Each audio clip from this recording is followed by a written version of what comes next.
Hi friends, ಎಲ್ಲರಿಗೂ ನಮಸ್ಕಾರ. ಈಗ ಚಿಕನ್ ಫ್ರೈ ಯಾವ ಥರ ಮಾಡೋದಂತ ನೋಡೋಣ ಬನ್ನಿ. ಚಿಕನ್ ಫ್ರೈ ಮಾಡೋದಕ್ಕೆ ನಾವು ಚಿಕನ್ ತೊಗೋಬೇಕು. 1/2 kg ಚಿಕನ್ ತೊಗೊಂಡಿದ್ದೀನಿ. ನೀಟಾಗಿ ತೊಳೆದಿಟ್ಕೋಬೇಕು. ಒಂದು ಕಡಾಯಿನ ಸ್ಟವ್ ಮೇಲೆ ಇಟ್ಕೊಂಡು ಕಾದ ನಂತರ ಅಡಿಗೆ ಎಣ್ಣೆ ಹಾಕ್ಕೋಬೇಕು.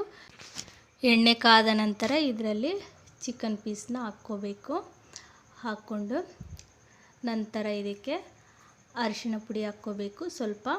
ಹಾಗೆ ರುಚಿಗೆ ತಕ್ಕಷ್ಟು ಉಪ್ಪನ್ನು ಹಾಕ್ಕೋಬೇಕು. ಹಾಕ್ಕೊಂಡು ಕಲಿಸ್ಕೋಬೇಕು. ಈ ಥರ ಅರಿಶಿಣ ಪುಡಿ ಎಲ್ಲ ಚಿಕನ್ ಪೀಸ್ಗೆ ಮಿಕ್ಸ್ ಆಗೋ ಥರ ಕಲಿಸ್ಬೇಕು.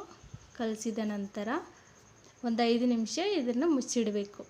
5 ನಿಮಿಷದ ನಂತರ ತೆಗಿಬೇಕು. ನೋಡಿ, ಚಿಕನ್ ಎಲ್ಲ ನೀರಿನಂಶ ಬಿಟ್ಟಿರುತ್ತಲ್ಲ, ಆ ನೀರಿನಂಶ ಹೋಗೋವರೆಗೂ ಸ್ವಲ್ಪ ಫ್ರೈ ಮಾಡಬೇಕು. ನೀರಿನಂಶ ಎಲ್ಲ ಹೋಗಿದೆ. ನಂತರ ಇದಕ್ಕೆ ಅಲ್ಲ ಬೆಳ್ಳುಳ್ಳಿ ಕೊತ್ತಂಬರಿ ಪೇಸ್ಟ್ ಹಾಕ್ಕೊತಾ ಇದ್ದೀನಿ. ನಂತರ ರುಚಿಗೆ ತಕ್ಕಷ್ಟು ಖಾರದ ಪುಡಿ ಹಾಕ್ಕೋಬೇಕು. ನಿಮಗೆ ಖಾರ ಜಾಸ್ತಿ ಬೇಕಂದರೆ ಜಾಸ್ತಿ ಹಾಕ್ಕೋಬೋದು, ಸ್ವಲ್ಪ ಕಡಿಮೆ ಬೇಕಂದರೆ ಕಡಿಮೆ ಹಾಕ್ಕೋಬೋದು.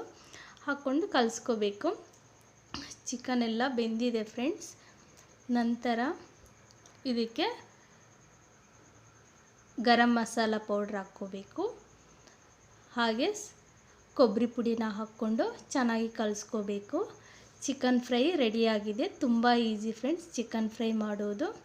ಫೈನಲಾಗಿ ಸ್ವಲ್ಪ ಕೊತ್ತಂಬರಿ ಸೊಪ್ಪನ್ನು ಹಾಕ್ಕೋಬೇಕು.